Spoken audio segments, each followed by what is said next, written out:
السلام عليكم ورحمة الله وبركاته. رب اشرح لي صدري ويسر لي أمري واحلل عقدة من لساني يفقه قولي. சரி, நம்ம இன்னைக்கு பார்க்க போகிற லெசன் லெசன் நம்பர் 6, அஹமியத்து இல்மி தஜ்வீத். அப்படின்னா தஜ்வீதின் முக்கியத்துவம். தஜ்வீதோட முக்கியத்துவத்தை நம்ம இன்னைக்கு பார்க்க போகிறோம். சரி, அதில் என்ன கொடுத்துருக்காங்க அப்படின்னா, இந்த நம்ம உலகத்தில் இருக்கக்கூடிய மக்களில் எவ்வளோ மக்கள் இருக்காங்க, எவ்வளோ பேர் இருக்காங்க நமக்கு தெரியாது. அதில் அல்லாஹ் சுப்ஹானஹு வ தஆலா ஒரு சிலரை மட்டும் தான் என்ன பண்ணான்,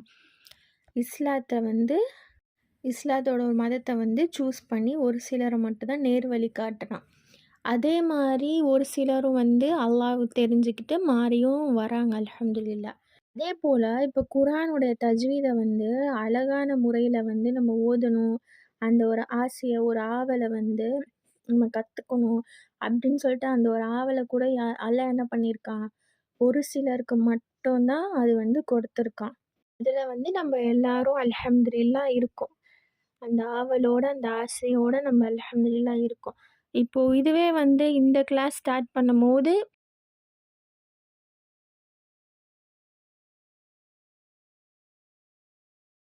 என்னோடய வேதத்தை, என்னோடய கலாமை அதை ஓதுறாங்களோ அவங்க நம்பிக்கை கொண்டவங்க. அது எது மாதிரி ஓதுறாங்க அப்படின்னா, அதோட ஹக்கை கொடுத்து ஓதுறாங்க. ஹக்கை கொடுத்து ஓதுறாங்க உச்சரிப்பு, அதோட தன்மை, அல்லாஹ் எப்படி குர்ஆனை இறக்குனா எப்படி கட்டளையிட்டிருக்கான், ஸோ அது மாதிரி ஓதுறவங்க, அவன் கட்டளை கீழ்ப்படைஞ்சு ஓதுறவங்க நம்பிக்கை கொண்டவங்க. ஆனால் யார் அதை நிராகரிக்கிறார்களோ அவர்கள் பெரும் நஷ்டவாளிகள். யார் அதை இல்லை அப்படின்னு சொல்லிட்டு அல்லாஹ்வோட பேச்சை நிராகரிக்கிறாங்களோ அவங்களுக்கு பெரும் நஷ்டம்தான் அப்படின்னு சொல்லிட்டு அல்லாஹ் சுப்ஹானஹு வ தஆலா தன் திருமறை குர்ஆனில் சொல்லியிருக்கான். அஸ்தக்ஃபிருல்லாஹ். நம்ம நிராகரிப்பாளர்களாக இல்லாமல், நஷ்டவாளிகளாக இல்லாமல், நம்ம நம்பிக்கை கொண்டவங்களா, அல்லாஹ்வுக்கு பிடிச்சமானவங்களாக இருக்கணும், இன்ஷா அல்லாஹ்.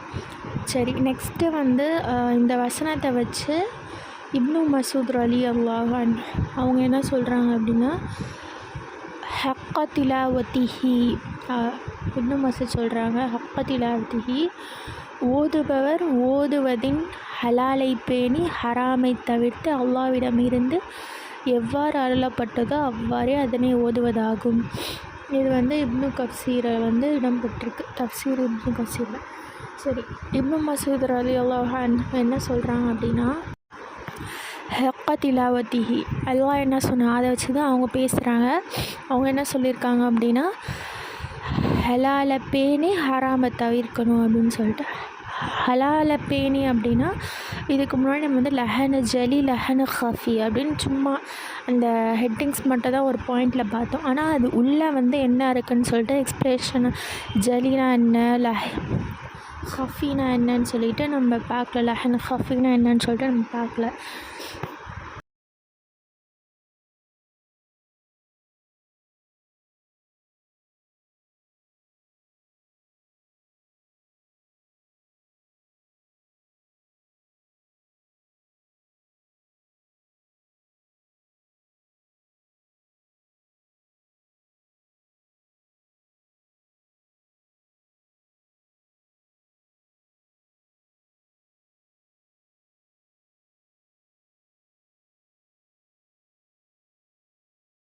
சரி, அது கீழே என்ன சொல்கிறாங்க பாருங்கள், குர்ஆனை கற்றல் என்னும் போது அதை கற்க வேண்டிய முறைப்படி கற்பதே இங்கு நோக்கமாகும்.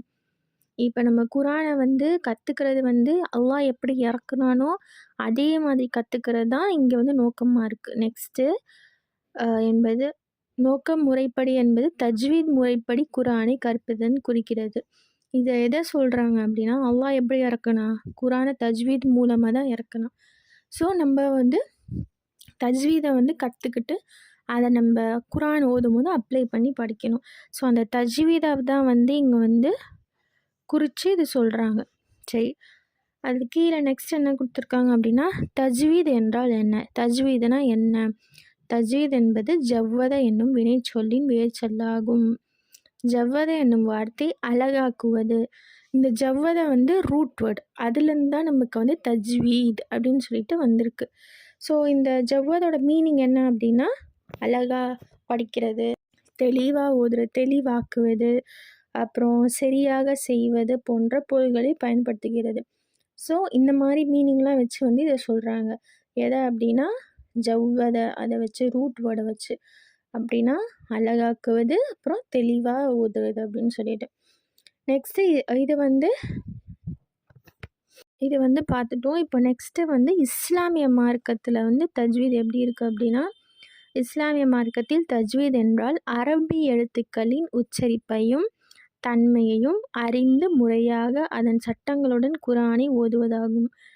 இப்போ வந்து தஜ்வீத் என்றால் என்ன அப்படின்னா, அரபு எழுத்துக்களின், இப்போ அரபு எழுத்துக்கள் இருக்குல்ல, அலிஃப் ப த, அந்த அரபு எழுத்துக்களோட உச்சரிப்பு, ப்ரொனவுன்சியேஷன் வந்து அதுக்கப்புறம் அதோட தன்மை வர வர உங்களுக்கு வந்து அந்த தன்மையெல்லாம் வரும். ஸோ அந்த தன்மை இது எல்லாமே தெரிஞ்சு ஓதுறது, அந்த ரூல்ஸோடு ஓதுறது, குர்ஆனை ஓதுறது தான் தஜ்வீது வந்து சொல்கிறாங்க. இஸ்லாமிய மார்க்கத்தில் தஜ்வீதுன்னா என்ன அப்படின்னா இதுதான். உச்சரிப்பையும் சரியாக வந்து உச்சரிக்கிறது, அதோட தன்மையும் கொடுத்து குர்ஆனை ஓதுறது, இதுதான் வந்து இஸ்லாமிய மார்க்கத்தில் வந்து தஜ்வீத் அப்படின்னா இதுதான் அப்படின்னு சொல்லிட்டு சொல்கிறாங்க. நெக்ஸ்ட்டு வந்து தஜ்வீதின் அவசியம் என்ன, நம்ம ஏன் தஜ்வீதை படிக்கணும், அதோட அவசியம் என்ன அப்படின்னு சொல்லிட்டு அல்லாஹ் சுப்ஹானஹு வ தஆலா தன் திருமறையில் வந்து சொல்லியிருக்கான் பாருங்கள். அல் குர்ஆன் 73:4 ஒரத்திலில் குர்ஆன தர்த்தீல, இந்த குர்ஆனை நன்கு திருத்தமாக ஓதுங்கள். குர்ஆனை திருத்தமாக சரியாக அழகாக ஓத வேண்டும் என்பது அல்லாஹ்வின் கட்டளையாகும். இப்போது அல்லாஹ் வந்து எப்படி இறக்கியிருக்கான், தஜ்வீத் மூலயமா தான் இறக்கியிருக்கான், அழகாக இறக்கியிருக்கான். அதே மாதிரி தான் ஜிப்ரீல் அலைஹிஸ்ஸலாமும் நபி ஸல்லல்லாஹு அலைஹி வஸல்லம் வந்து சொல்லி கொடுத்தாங்க. அல்ஹம்துலில்லாஹ். ஸோ நம்மளும் என்ன செய்யணும், அவங்க எப்படி ஓதுனாங்களோ, ஜிப்ரீல் அலைஹிஸ்ஸலாம் எப்படி நபி ஸல்லல்லாஹு அலைஹி வஸல்லம் சொல்லி கொடுத்தாங்களோ அதே வழியில் தான் நம்மளும் வந்து ஓதணும், செயல்படணும். அப்போ வந்து நம்மளும் தஜ்வீத் முறைப்படி தான் ஓதணும். அதுதான் வந்து அல்லாஹ் வந்து கட்டளையே இட்டிருக்கான் பாருங்கள்.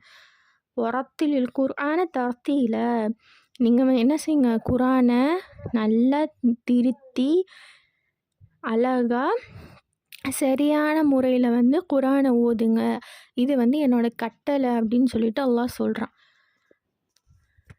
நம்ம என்ன செய்யணும், அல்லாஹ்வோட கட்டளை அப்படியே நம்ம கேட்டு தானே ஆகணும். அப்போ வந்து நம்ம அது வந்து நம்மளோட குர்ஆன் ஓதும் நம்ம வாழ்க்கையில் வந்து அதை செயல்படுத்தணும் இன்ஷா அல்லாஹ். வந்து இந்த வசனத்தில் வந்து நம்ம பார்த்தோம்ல, ஒரத்தில் குர்ஆன தர்த்தீல, அந்த தர்த்தீல் என்பதற்கு வந்து அலி ரலியல்லாஹு அன்ஹு அவங்க வந்து என்ன சொல்கிறாங்க அப்படின்னா, ஒரு விளக்கத்தை வந்து சொல்கிறாங்க. அத்தர்த்தீலு தஜ்வீதுல் ஹுரூஃபி ஒ மஅரஃபத்துல் வுகூஃப். தர்த்தீல் என்றால் எழுத்துக்களை சரியாக உச்சரிப்பதும் நிறுத்த வேண்டிய இடங்களை அறிவதும் ஆகும். இது வந்து இந்த தர்த்தீல், அந்த ஒரு வேர்டுக்கு எவ்வளோ மீனிங் இருக்குது பாருங்கள். அலி ரலியல்லாஹு அன்ஹு வந்து சொல்கிறாங்க, தர்த்தீல் அப்படின்னா என்ன அப்படின்னா, எழுத்துக்களை வந்து சரியான முறையில் வந்து உச்சரிக்கிறதும், நிறுத்த வேண்டிய இடங்களை வந்து வரும்போது நம்ம நிறுத்துறதும், அதை தான் வந்து தர்த்தீல் அப்படின்னு சொல்கிறாங்க. நெக்ஸ்ட்டு வந்து குர்ஆனை எவ்வாறு அருளப்பட்டதோ அவ்வாறே அதை ஓதுவது அல்லாஹ் விரும்புகிறான். ஆமாம், இதை நம்ம வந்து பார்த்தோம். அந்த ஒரத்தில் குர்ஆன தர்த்தீல அதுலேயே நம்ம பார்த்தோம், அல்லாஹ் வந்து கட்டளையிட்டிருக்கான். ஆனால் இங்கே வந்து என்ன சொல்கிறாங்க அப்படின்னா, குர்ஆன் எப்படி வந்து இறங்குச்சோ ஸோ அதே மாதிரி வந்து ஓதுறது வந்து அல்லாஹ் வந்து விரும்புகிறான் அப்படின்னு சொல்லிட்டு இங்கே சொல்கிறாங்க. சரி, அல்லாஹ் சொல்கிறான் அல் குர்ஆனில் 25th ஆயா 25th சூரா 32 ஆயால லினுஸப்பித் பிஹி ஃபுஆதக வரத்தல்நாஹு தர்த்தீல். இதை கொண்டு உமது இதயத்தை உறுதிப்படுத்துவதற்காக இதனை படிப்படியாக நாம் இறக்கினோம். இன்னும் இதை நாம் நிறுத்தி நிதானமாக உமக்கு ஓதி காண்பித்தோம். அல்லாஹ் வந்து என்ன சொல்றான், இந்த வசனத்து மூலமா என்ன சொல்ல வரான்னா, இதை கொண்டு உமது இதயத்தை உறுதிப்படுத்துவதற்காக இதனை படிப்படியாக நம்ம இறக்கினோம். என்ன சொல்றான், இப்போ குரானை வந்து எப்படி அல்லாஹ் இறக்குனா, அப்படியே ஃபுல் குரானும் அப்படியே இறக்கிட்டானா இல்ல. படிப்படியா ஒரு ஒரு சூறாவா, ஒரு ஒரு ஆயாவா தான் வந்து அல்லாஹ் வந்து இறக்குனான் குரானை. ஸோ அந்த குரானை வந்து ஓதுறது வந்து எப்படி நிறுத்தி நிதானமாக தான் ஓதி வந்து காமிச்சாங்க ஜிப்ரீல் அலைஹிஸ்ஸலாம். அப்போது குரான் இறக்கும் போதே வந்து படிப்படியாக தான் இறங்குச்சு. ஏன் அப்படின்னா, அப்போது ஒரு ஆயா வந்து இறங்கும் போது அதை வந்து நபி ஸல்லல்லாஹு அலைஹி வஸல்லம் அப்புறம் அவங்களோட சஹாபாக்கள்ஸ்லாம் என்ன பண்ணுவாங்க அப்படின்னா, அந்த ஆயாவை வந்து அவங்களோட வாழ்க்கையில் அது செயல்படுத்துவாங்க. ஒரு ஆயாவை அவங்க படித்தாங்க அப்படின்னா அது அவங்களோட வாழ்க்கையில் செயல்படுத்துவாங்க. அதுக்கு அடுத்தது தான் வந்து வேறு வேறு ஆயா வரும்போது அந்த மாதிரி பண்ணிகிட்டு இருந்தாங்க. ஸோ வந்து அல்லாஹ் இறக்கும்போது வந்து அந்த சிச்சுவேஷனுக்கு ஏற்ற மாதிரி ஒரு ஒரு ஆயா ஒரு ஒரு சூறாவை தான் இறக்குனான். அப்படியே ஃபுல் புக்காகவும் வந்து அவன் இறக்கலை. அதுதான் வந்து இங்கே சொல்லியிருக்கான் அல் குரானில். நெக்ஸ்ட்டு தர்த்தீல் பாருங்கள், அந்த ஒரு வேர்டு அந்த தர்த்தீலுக்கே எத்தனை சஹாபாக்கள் வந்து சொல்கிறாங்க. ஃபஸ்ட்டு வந்து அலி ரலியல்லாஹு அன்ஹு சொன்னாங்க. இப்போ வந்து இப்னு அப்பாஸ் ரலியல்லாஹு அன்ஹு அவங்க வந்து சொல்கிறாங்க என்ன அப்படின்னா, தர்த்தீல் என்பதற்கு திருத்தமாக ஓதுதல் என இப்னு அப்பாஸ் வந்து சொல்லியிருக்காங்க. தர்த்தீல் அப்படின்னா எந்த மிஸ்டேக்கும் இல்லாமல் கரெக்டாக ஓதுறது, திருத்தமாக ஓதுறது அப்படின்னு சொல்கிறாங்க. அப்புறம் இன்னொரு ஒரு சஹாபாக்கு என்ன சொல்கிறாங்க பாருங்கள், அவங்க பேர் வந்து அல்லஹக். அப்படி அவங்க என்ன சொல்கிறாங்க அப்படின்னா, ஒவ்வொரு எழுத்தையும் சரியாக உச்சரித்தல். இப்னு அப்பாஸ் அவங்க என்ன சொன்னாங்க, திருத்தமாக ஓதுதல் அப்படின்னு சொன்னாங்க. இவங்க அல்லஹக் என்ன சொல்கிறாங்கன்னா, ஒவ்வொரு எழுத்தையும் வந்து சரியாக உச்சரிக்கணும் அப்படின்னு சொல்கிறாங்க. நெக்ஸ்ட்டு லாஸ்ட்டாக வந்து இப்னு கசீர் அவங்க என்ன சொல்கிறாங்க பாருங்கள், மெதுவாக நிறுத்தி நிறுத்தி ஓதுதல். இவங்க வந்து என்ன சொல்கிறாங்கன்னா, மெதுவாக நிறுத்தி நிறுத்தி குரானை வந்து ஓதுங்க அப்படின்னு சொல்லிட்டு சஹாபாக்கள், தாபீன், தபா தாபீன் இந்த மாதிரி ஒரு ஒரு வரிசையில் ஒருத்தவங்க சொல்லிட்டு வராங்க. ஆனால் அது எல்லாமே எதை பற்றி தான், ஒரே ஒரு வேர்டு தர்த்தீல வச்சு தான் சொல்கிறாங்க அவங்க எல்லாமே. ஸோ இதுலேருந்தே நமக்கு வந்து நிறைய தெரிஞ்சுக்கிறது இருக்குது. ஏன் அப்படின்னா, ஃபஸ்ட்டு இப்னு அப்பாஸ் என்ன சொன்னாங்க, திருத்தமாக மிஸ்டேக் இல்லாமல் ஓதுங்க. செகண்டு அல்லாஹாக்கு அவங்க என்ன சொல்கிறாங்க, ஒரு ஒரு எழுத்தையும் வந்து சரியாக அதோட ஹக்கு அதோட உரிமையை கொடுத்து உச்சரித்து அதை வந்து ஓதுங்க. அப்புறம் லாஸ்ட்டாக இப்னு கசீர் அவங்க என்ன சொல்கிறாங்க, நிறுத்தி நிறுத்தி மெதுவாக ஓதுங்க அப்படின்னு சொல்லிட்டு சொல்லியிருக்காங்க. சுப்ஹானல்லாஹ், எவ்வளோ அழகாக வந்து எக்ஸ்பிளைன் பண்ணியிருக்காங்க பாருங்கள். அதுக்கு அடுத்தது வந்து தஜ்வீத் என்பது குரான் ஓதுவதற்கு கொடுக்க வேண்டிய உரிமை ஆகும். அல்லாவோட கட்டளையாகவும் இருக்குது, அதை வந்து உரிமை நம்ம வந்து கட்டாயம் கொடுத்து தான் ஆகணும். என்ன சொல்கிறாங்க பாருங்கள், ஒவ்வொரு எழுத்துக்கும் வந்து அதனோட வந்து உரிமை அதோட ஹக்கை வந்து கொடுத்து தவறுகளை அதான் தப்பு பண்ணுறது எல்லாமே வந்து திருத்திட்டு குரானை வந்து அழகான முறையில் வந்து ஓதுவதுக்கு தான் தஜ்வீத் கற்றுக்கிறது வந்து அவசியம் அப்படின்னு சொல்லியிருக்காங்க.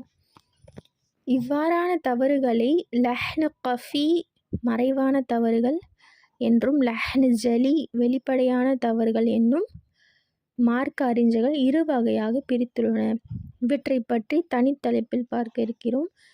இவ்வகையான தவறுகளை நீக்கி சரியான முறையில் ஒரு தஜ்வீதின் கல்வி முக்கியம் அவசியமாகும். சரி, இப்போ இங்கே வந்து என்ன சொன்னாங்க அப்படின்னா, தவறுகளை வந்து தவிர்த்து அழகான முறையில் வந்து குரானை ஓதுங்க, அதுக்கு தான் வந்து தஜ்வீத் வந்து அவசியமாக இருக்குது கற்றுக்கிறது அப்படின்னு சொல்லியிருக்காங்க. ஸோ அது கீழே என்ன இருக்குது அப்படின்னா, லஹ்னு ஹஃபி லஹ்னு ஜலி இந்த 2 தவறை தான் நம்ம வந்து பண்ணுவோம். தஜ்வீத் படிக்கிறதுக்கு முன்னாடி 2 தவறை தான் பண்ணுவோம். ஒன்று லஹ்னு ஹஃபி மறைவான தவறு, இன்னொன்று வந்து லஹ்னு ஜலி வெளிப்படையான தவறு. அதை பற்றி இன்ஷா அல்லாஹ் நெக்ஸ்ட்டு லெசனில் நம்ம பார்ப்போம். சரி, இன்னொரு ஆயத்தில் வந்து அல்லாஹ் சுப்ஹானஹு வ தஆலா வந்து சொல்லியிருக்கான், இந்த சூரத்துல் பக்ரால 121 ஆயால வந்து அல்லஸீன ஆத்தைனாஹுமுல் கிதாப يتلونه حق تلاوته أولئك يؤمنون به ومن يكفر به فأولئك هم الخاسرون. யாருக்கு நாம் வேதத்தை கொடுத்தோமோ அவர்கள் அதை எவ்வாறு ஓதிட வேண்டுமோ அவ்வாறு ஓதுகிறார்கள். அவர்கள்தான் அதை நம்பிக்கை கொள்வார்கள். யார் அதை நிராகரிக்கிறார்களோ அவர்கள் பெரும் நஷ்டவாளிகளே. இதில் அல்லாஹ் என்ன சொல்கிறான் அப்படின்னா, யாருக்கு நான் இந்த குரானை அவனோட வேதத்தை அவனோட பேச்சை கொடுத்தனோ அவங்க அல்லாஹ் சொன்ன மாதிரி கட்டளையிட்ட மாதிரி உச்சரிப்பையும் தன்மையும் கொடுத்து ஓதுறவங்க நம்பிக்கை கொண்டவங்க. அதை இல்லை அப்படின்னு சொல்லிட்டு நிராகரிக்கிறவங்க அவங்களுக்கு பெரும் நஷ்டம்தான் அவங்களுக்கு ஆகும், பெரும் நஷ்டவாளிகளே அப்படின்னு சொல்லிட்டு அல்லாஹ் சுப்ஹானஹு வ தஆலா தன் திருமறை குர்ஆனில் சூரத்துல் பக்ரால 121 ஆயால சொல்லியிருக்கான். ஸோ நம்ம எல்லாருமே நம்பிக்கை கொண்டவங்களாம் அல்லாஹ்வோட கட்டளை கேட்டு கீழ்ப்படிஞ்சவங்களாம் இன்ஷா அல்லாஹ் இருக்கணும். அல்லாஹ் அதுக்கு உதவி செய்வானாக இன்ஷா அல்லாஹ். சரி, இதை வச்சு இப்னு மஸ்ஊத் ரலியல்லாஹு அன்ஹு அவங்க என்ன சொல்கிறாங்க அப்படின்னா, ஹக்க திலாவத்திஹி, அதுதான் அந்த ஓதுறதோட ஹக்கை கொடுக்கணும். அதுக்கப்புறம் ஓதுவதின் ஹலாலை பேணி ஹராமை தவிர்த்து அல்லாஹ்விடமிருந்து எவ்வாறு அருளப்பட்டதோ அவ்வாறே அதனை ஓதுவதாகும். இப்னு மஸ்ஊத் ரலியல்லாஹு அன்ஹு சொல்கிறாங்க. இது தஃப்சீர் இப்னு கஸீரில் இடம்பெற்றிருக்கு. என்ன சொல்கிறாங்க அப்படின்னா, ஒருத்தங்க ஓதும் போது ஹக்கை பேணி ஹராமை தவிர்க்கணும். ஸோ அப்படின்னா என்ன அப்படின்னா, லஹ்னு ஜலி லஹ்னு கஃபி அந்த நேம் மட்டும் நம்ம முன்னாடி இருக்க பேஜில் பார்த்துருந்தோம். ஸோ ஆனால் அதோட ஃபுல் எக்ஸ்ப்ளனேஷன் பார்க்கல. ஸோ அந்த லஹ்னு ஜலி லஹ்னு கஃபி மறைவான தவறு வெளிப்படையான தவறு, இந்த மாதிரி 2 தவறை பற்றி தான் அவங்க சொல்லியிருந்தாங்க. ஸோ இப்னு மஸ்ஊத் ரலியல்லாஹு அன்ஹு அவங்களும் என்ன சொல்ல வராங்கன்னா, அந்த 2 தவறை தவிர்த்து கொள்ளுங்க. அதான் சொல்கிறாங்க, ஹலாலை பேணி ஹராமை தவிர்த்து விடுங்கள் அப்படின்னு சொல்லிட்டு அல்லாஹ் எப்படி குரானை இறக்குனானோ அதை பற்றி நீங்கள் ஓதுங்க அப்படின்னு சொல்லிட்டு இப்னு மஸ்ஊத் ரலியல்லாஹு அன்ஹு சொல்கிறாங்க. இன்ஷா அல்லாஹ் நம்மளும் தஜ்வீதை கற்றுக்கிட்டு ஹலாலை பேணிட்டு மறைவான தவறு வெளிப்படையான தவறை தவிர்த்து இன்ஷா அல்லாஹ் நம்மளும் ஓதக்கூடியவங்களாக இருக்கணும். சரி, இந்த லெசனோட பேலன்ஸ் இன்ஷா அல்லாஹ் நான் நெக்ஸ்ட்டு கிளாஸோட சேர்த்து நெக்ஸ்ட் லெசனோட சேர்த்து நான் இன்ஷா அல்லாஹ் எடுக்கிறேன். இது உங்களுக்கு ஏதாவது டவுட்ஸ் இருந்துச்சு அப்படின்னா இன்ஷா அல்லாஹ் கேளுங்க. உங்கள் எல்லாருக்கும் புரிஞ்சிருக்கும்னு நினைக்கிறேன் இன்ஷா அல்லாஹ். وآخر دعوانا الحمد لله رب العالمين. السلام عليكم ورحمة الله وبركاته.